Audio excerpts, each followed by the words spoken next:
पहले नमस्कार सभी व्यूअर्स को। मेरा आज का जो टॉपिक है वो है ग्रेटा थुनबर्ग। ग्रेटा थुनबर्ग का मांग कौन कर रहा है, किस लिए कर रहा है, उसका पीछे कारण क्या है, उसके बारे में आज थोड़ा डिटेल जान लेता हूँ।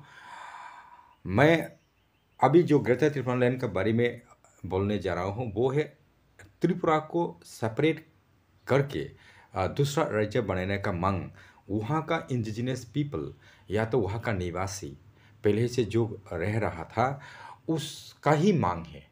एक त्रिपुरा में रह के वो लोग क्यों ग्रेटर त्रिपुरालैंड या तो ये स्मॉल स्टेट को टुकड़ा करके एक राज्य अलग से मांग का जो दावी है, उसका डिमांड है, उसका पीछे कारण क्या हो सकता है। तो अभी उससे पहले हमको थोड़ा आगे लेके जाना पड़ेगा। उसका हिस्ट्री का बारे में सबको थोड़ा अच्छा से मालूम होगा तो ये बहुत ही बेहतर होगा। तो इसीलिए मैं थोड़ा आगे जाता हूँ। तो वैसे तो बेसिकली त्रिपुरा एक राजा का शासन था। 1949 से पहले 1949 में ये इंडिया का साथ मार्च हुआ था, लेकिन उससे पहले त्रिपुरा में राजा का शासन था। 184 राजाओं ने वहाँ शासन करके गया है।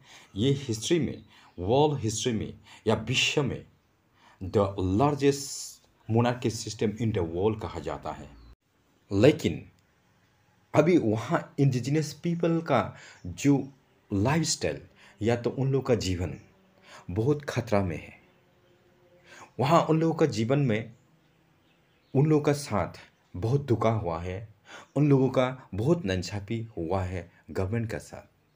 वहाँ का गवर्नमेंट ने उन लोगों का साथ बहुत दुर्व्यवहार किया है और उन लोगों का जो कल्चर, कस्टम या ट्रेडिशन, लैंग्वेज जो कुछ होता है वो सब नष्ट होने लगा है। अभी वो लोग सेपरेट स्टेट मांग रहा है। उसका कारण, उसका पीछे जो कारण है वो है, सबसे मेन जो मुद्दा है या तो प्रॉब्लम है वहाँ का रिफ्यूजी एंड माइग्रेशन प्रॉब्लम। तो रिफ्यूजी एंड माइग्रेशन कौन है वहाँ? वो लोग अकॉर्डिंग टू सेंसस 1941 उस टाइम में उन लोगों का जो वहाँ का निवासी या तो जो इंडिजिनस पीपल उनका परसेंटेज 80% था। तो 80% से अभी नीचे पूरा चला आया। वहाँ अभी ये 2021 सेंसस में उन लोगों का 26% हो गया। तो उसके पीछे क्या कारण है? ये इसका पीछे है सबसे मेन जो कारण है वही है रिफ्यूजी एंड माइग्रेशन प्रॉब्लम है। तो रिफ्यूजी और माइग्रेशन कौन है, कहाँ से वो लोग आया है? ये रिफ्यूजी और माइग्रेशन या तो इलीगल माइग्रेंट कहते हैं। ये स्पेशली वहाँ बांग्लादेश से ही आया हुआ है। तो बांग्लादेश क्या था पहले? बांग्लादेश एक पूर्व पाकिस्तान था। 1947 में जब इंडिया पाकिस्तान सेपरेशन हुआ था, पहले जब इंडिपेंडेंस हुआ था 1947 में, इंडिया और पाकिस्तान दोनों ही वो इंडिपेंडेंस मिला था। लेकिन उस ये जो पाकिस्तान को पहले इंडिपेंडेंस दिया गया था 1947 14 अगस्त को ही ये पाकिस्तान ने इंडिपेंडेंस मिला था।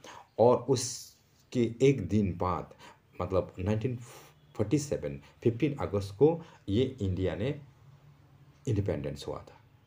तो जब इंडिया और पाकिस्तान सेपरेशन हुआ था तो उसी दिन जो पाकिस्तान ने इंडिपेंडेंस हुआ था, तो इंडिपेंडेंस होने के साथ ही साथ ये त्रिपुरा का आधा हिस्सा वहाँ पूर्व पाकिस्तान में चला गया था। उसका इतिहास के बारे में मैं इतना नहीं बोलूँगा क्योंकि वो बहुत लेंदी है। तो थोड़ा ये शॉर्टकट कर लेता हूँ। मैं अभी सीधे पॉइंट पे आता हूँ। यहाँ पॉइंट जो है कौन से कारण या तो कौन से रीजन के लिए उसका ग्रेटर त्रिपुरालैंड का मांग या तो सेपरेट स्टेट मांग रहा है वहाँ का निवासी ने, उसका पॉइंट मैं देता हूँ। यहाँ त्रिपुरा में total number of population according to the 2021 census 41 lakh होता है। तो 41 लाखों में मोर देन 19 लाख पॉपुलेशन यहाँ में इलीगल माइग्रेंट है। इलीगल का मतलब क्या है, उनका कोई आता पता या तो कोई पर्ची या तो कोई ऐसा कोई डॉक्यूमेंट्स या तो एविडेंस नहीं है, लेकिन वो यहाँ आके सेटलमेंट होने लगा, ये परमानेंट हो गया।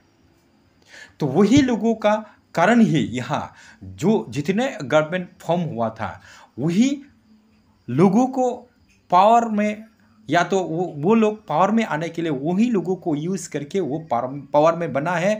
और अभी जो पावर में है वो लोग, अगर कुछ लोग अगर यहाँ का इलीगल नहीं होने चाहिए, लेकिन वो लीगल को यूज़ करके जो वोट बैंक उन लोगों ने हासिल कर रहा है या तो करके चल रहा है, वही लोगों का साथ क्या होना चाहिए, गवर्नमेंट कैसे टैकल करेगा, या गवर्नमेंट उनका साथ क्या एक इनिशिएटिव एक्शन लेने से वो ठीक रहेगा। जो लोग वहाँ परमानेंट है ही नहीं है, जो लोग यहाँ लीगली आया ही नहीं है, तो उनको आप यहाँ त्रिपुरा गवर्नमेंट में क्या दिया है, त्रिपुरा गवर्नमेंट ने उन लोगों को इलीगल को लीगल बनाने के लिए उस टाइम में, उस एक ज़माना था, उस टाइम में सिटीजनशिप सर्टिफिकेट इशू किया था। सिटीजनशिप सर्टिफिकेट, मैं फिर से बोल रहा हूँ, सिटीजनशिप सर्टिफिकेट। तो ये कहना का ये है, सिटीजनशिप सर्टिफिकेट का मतलब है यहाँ का नागरिकता का जो सर्टिफिकेट बनाने के लिए या तो इशू करने के लिए कौन दे सकता था, ये तो सेंट्रल गवर्नमेंट का काम ही है ना। तो सेंट्रल गवर्नमेंट का काम में वो स्टेट गवर्नमेंट कैसे सिटीजनशिप सर्टिफिकेट इशू कर सकता है। तो ये तो ज़ाहिर सी बात है, सीधे से बात है, उन लोगों का अपने बिन बुलाया मेहमान को खुद उसका दर्जा देने के लिए या तो अपने लोगों को अपना बनने के लिए वो इलीगली एक सर्टिफिकेट इशू किया था। और वो तो ज़ाहिर सी बात है, उनका जो एक्शन लेना है वो तो ले ही सकता है, लेकिन किसी ने कोई एक्शन नहीं लिया, ना स्टेट गवर्नमेंट लिया है ना सेंट्रल गवर्नमेंट लिया है। ये हो गया तीसरे पॉइंट। और बहुत ही और ऐसा बात है इसमें, थर्ड नंबर पॉइंट में मैं कहता हूँ, अभी हाल ही में जो एक लैंग्वेज के बारे में, हाँ, यहाँ का जो लैंग्वेज वैसे तो इंग्लिश हिंदी तो है ही है, इंग्लिश हिंदी को छोड़ के जैसे बांग्ला होता है और कॉकबरॉक होता है। कॉकबरॉक का मतलब है यहाँ का जो निवासी है या तो इंडिजिनस पीपल, वो लोग कॉकबरॉक लैंग्वेज में बात करता है और उसको ऑफिशियली लैंग्वेज दिया गया था, उसका रिकॉग्नाइज किया गया था ये ऑफिशियली लैंग्वेज बोल के। यहाँ बांग्ला और कॉकबरॉक दोनों लैंग्वेज को ऑफिशियल लैंग्वेज का दर्जा दिया गया है।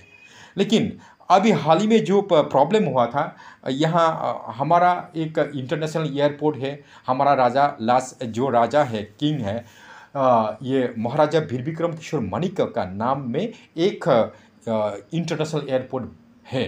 तो वो वहाँ का जनजाति ने उसको डिमांड किया था, मतलब हमारा लैंग्वेज जो कॉकबरॉक है उससे भी उसको भी मतलब उन लैंग्वेज को भी एक अनाउंसमेंट होना चाहिए, जैसे हमारे जितने यहाँ में जो लोग कॉकबरॉक बोलने वाला है उन लोगों के लिए सुविधा के लिए कभी भी इंग्लिश होता है, ये हिंदी होता है या तो बांग्ला में अनाउंस होता है वहाँ इंटरनेशनल एयरपोर्ट में, तो हमारा लैंग्वेज में भी ऐसा दर्जा दिया जाए, जैसे कुछ लोग जो लोग समझ में नहीं आता है ऐसा लैंग्वेज को और समझने में थोड़ा दिक्कत होते हैं, उन लोगों के लिए थोड़ा ऐसा सुविधा रखिए। लेकिन क्या हुआ है, इस अथॉरिटी जो एयरपोर्ट अथॉरिटी से वहाँ उसको मतलब टोटली उसको अवॉइड किया गया था, मतलब उसका कोई परमिशन नहीं मिला था, क्योंकि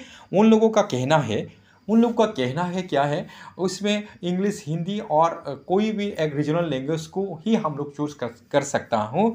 इसमें कॉकबरॉक अगर ऑफिशियल लैंग्वेज होने से हम लोग नहीं चूज़ कर सकते, 3 लैंग्वेज का ऊपर हम नहीं कर सकते। तो ये तो ज़ाहिर सी बात है। तो ये भी एक पॉइंट मुद्दा बन गया।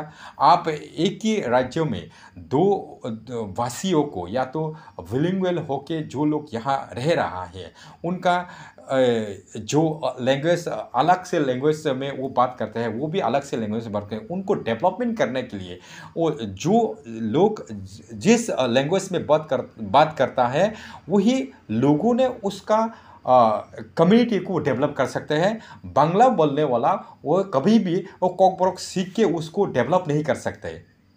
ऐसा को ज़िंदगी में या तो ऑल वर्ल्ड हिस्ट्री में ऐसा कुछ भी कोई भी कहीं भी नहीं है।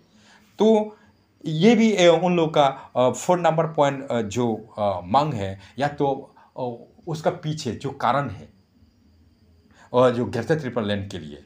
हाँ, उसके अलावा और भी बहुत सी सारी ऐसा है जैसे फिफ्थ नंबर पॉइंट में मैं आता हूँ। फिफ्थ नंबर पॉइंट में क्या होगा, जैसे यहाँ का कल्चर कस्टम और जो ट्रेडिशन होता है। यहाँ का कल्चर कस्टम ट्रेडिशन में क्या है, यहाँ का कल्चर में जैसे लड़की लोग को ने रिगनाई पहनते हैं या तो रिशा यूज़ करता है। एक ज़माना था जिस टाइम में ये CPIM का गवर्नमेंट का टाइम में मेरे को मैं याद है, मैं कहूँगा उस टाइम में मैं भी स्टूडेंट था, जैसे आज से 30 साल पहले। और उस टाइम में क्या हुआ था, जैसे कोई भी एक स्टूडेंट्स रिगनाई पहन के गया, या तो अपना खुद ये कल्चर को मतलब कल्चर का कोई भी एक कपड़ा पहन के जाने से वहाँ स्कूल में उसका अवॉइड होता था। मतलब उसको स्कूल में परमिशन नहीं मिलता था उसको पहन के जाने के लिए। अपना खुद कल्चर का जो क्लॉथ को वो यूज़ करने के लिए वो उस टाइम में उसका कोई परमिशन नहीं थी। तो ये कौन सा दुनिया का एक गवर्नमेंट है, ये कौन सा दुनिया का एक नीति है। तो ये हो गया 5th पॉइंट। तो मैं अभी 6 नंबर पॉइंट में आता हूँ। 6 नंबर पॉइंट में जैसे आप ट्रेडिशन का बारे में या तो कस्टम का बारे में आप जाइए, तो इसमें क्या है, उन लोगों का खान पान रहना वो टोटली उन बंगाली से अलग होता है। वहाँ जैसे उनका रहने का खाने का जो सिस्टम है, जैसे वो लोग नेचुरली जो ये होता है ये जो करी बनता है ना, तो करी में ये होता है जैसे गुदोक बनता है, चाकई बनता है, मुइत्रो बनता है, ये ऐसा बहुत से सारे आइटम है। तो आइटम टोटली वो उनका जो खाने का जो खान पान है बंगाली और यहाँ का जो निवासी इंडिजिनस पीपल, वो उसका टोटली डिफरेंस है, कोई मिल नहीं है उसमें। तो ये हो गया 6 नंबर पॉइंट। और इसके अलावा भी मैं और बहुत से पॉइंट देता हूँ, जैसे मैंने वो लैंग्वेज का बारे में बोला है, तो लैंग्वेज का बारे में आप देख लीजिए। मैंने एक पॉइंट देता हूँ, ये सेंट्रल गवर्नमेंट या तो RTI एक्ट 2009 में ये निकला था। जैसे कोई भी एक प्राइमरी लेवल स्टूडेंट्स को पढ़ाने के लिए वहाँ का क्या होना चाहिए, according to right to education act ये बोला गया है, उसको प्राइमरी लेवल तक उसको सिखाने के लिए उसका मदर टंग से ही उसको सिखा सकता है। लेकिन अभी यहाँ ये किया जाए तो एनालाइज किया जाए तो ये मिलेगा आपको यहाँ ADC का जो एरिया यहाँ 7,000 स्क्वायर किलोमीटर है ADC का एरिया में। तो 7,000 स्क्वायर किलोमीटर में ये आपको यहाँ मिलेगा 1400 स्कूल्स। तो 1400 स्कूल्स में से ज़्यादा से ज़्यादा इतने यही होता है, प्राइमरी लेवल होता है, वहाँ 70% ही प्राइमरी लेवल होता है। तो आप पकड़ लीजिए उसमें 1100 प्राइमरी स्कूल है। तो ये 1100 प्राइमरी स्कूल में 60,000 स्टूडेंट्स है। तो 60,000 स्टूडेंट्स को पढ़ाने के लिए जो टीचर डेवलप किया है गया है यहाँ, ये 80% टीचर ही यहाँ कौन है, यह बंगाली है। या तो वो बंगाली क्या लैंग्वेज में बात करता है, वो बांग्ला लैंग्वेज में बात करता है। तो बांग्ला लैंग्वेज बात करने वाला वो कॉकबरक लैंग्वेज बोलने वाला को कैसे सिखा सकता है, वो तो राइट टू एजुकेशन एक्ट का अगेंस्ट हो गया ना। तो ये भी कोई फॉलो नहीं करता है। तो ये बहुत से सारे प्रॉब्लम है, एक का प्रॉब्लम नहीं है, हाँ बहुत से हज़ार प्रॉब्लम यहाँ खड़ा हुआ है। लेकिन कुछ लोग बोलते हैं यहाँ मतलब क्या नहीं होगा, ग्रेटर त्रिपुरा लैंड नहीं होगा, या तो एक सेपरेट स्टेट हमको नहीं चाहिए। वहाँ होने से उन लोगों का डेवलप नहीं हो पाएगा। कैसे डेवलप हो नहीं पाएगा, डेवलप वही होते ऐसे ही होता है ना, जहाँ आप लोग जो कम्युनिटी का जो सिस्टम है, या तो वो कम्युनिटी को डेवलपमेंट करने के लिए उसका जो एक्सपर्ट का राय है या तो स्कॉलर का राय है, आप वहाँ इकोनॉमिक सर्वे में जाइए, सभी जगह में आपको मिलेगा, ऐसे ही मिलेगा। उसको डेवलपमेंट करने के लिए कोई भी कम्युनिटी को छोटा कम्युनिटी को डेवलपमेंट करने के लिए आपको ये छोटा भागों में ये डिवाइड करने से आपको डेवलपमेंट कर पाएगा जल्दी। तो इसमें जल्द से जल्द डेवलपमेंट होने के लिए उन लोगों का मांग है, उन लोगों का मांग जो है, तो वो तो डेवलपमेंट करने के लिए ही वो मांग रहा है ना। तो यहाँ डेवलपमेंट करने के लिए नहीं जो मांग रहा है, वही लोगों ने नहीं मांग रहा है। जो लोग यहाँ बाहर से आए हुए हैं, जो लोग यहाँ बसे हुए हैं, जो लोग यहाँ का जो निवासी या तो इंडिजिनस पीपल को बहुत आसान से वो लोग कभी भी उसको कभी भी वो खेल सकता था। पहले तो खेल के ही आया है ना, इतने दिनों से, बहुत 70-75 साल पहले उसको खेल के ही आया है ना। वो लोग अनपढ़ है, अनगवाह है, या तो वो कुछ मालूम नहीं है, इनोसेंट पीपल है, इसीलिए वो खेल के आया है, अभी भी खेलना चाहता है। कितने दिन तक, कितने साल तक वो खेलते रहेगा। तो अभी जो यहाँ के इंडिजिनस पीपल है, और जो कुछ लोग अभी खड़ा हुए हैं, वो लोग कुछ जानने वाला है उनका इतना दिनों से जो डिप्राइव हो रहा है, वो खुद समझ में आया ऐसा होने से हमको डेवलप ज़िंदगी भर नहीं हो पाएगा, इसीलिए वो खड़े हुए हैं। तो उसके अलावा भी बहुत से और भी पॉइंट है। मैं 8 नंबर पॉइंट में जा रहा हूँ अभी। 8 नंबर पॉइंट में मैं कहना चाहता हूँ, जो लोग नहीं मांग रहा है, वो लोग कौन नहीं मांग रहा है, मैं तो बोल ही दिया। एक तो जो यहाँ का बाहर से आए हुए वो नहीं मांग रहा है गैर त्रिपल लैंड या तो त्रिपल लैंड, उसको सेपरेट करना नहीं चाहते, क्योंकि वो लोग बाहर से आए, यहाँ एक गवर्नमेंट बन गया, वो तो लकीली बन गया ना, उसका कोई विचार करने वाला है नहीं है। जो विचार करने वाला वही चोरी करता है, जो चोरी करने वाला वही विचार करता है। वो कैसे होगा? ऐसा थोड़ी दुनिया का नीति होता है।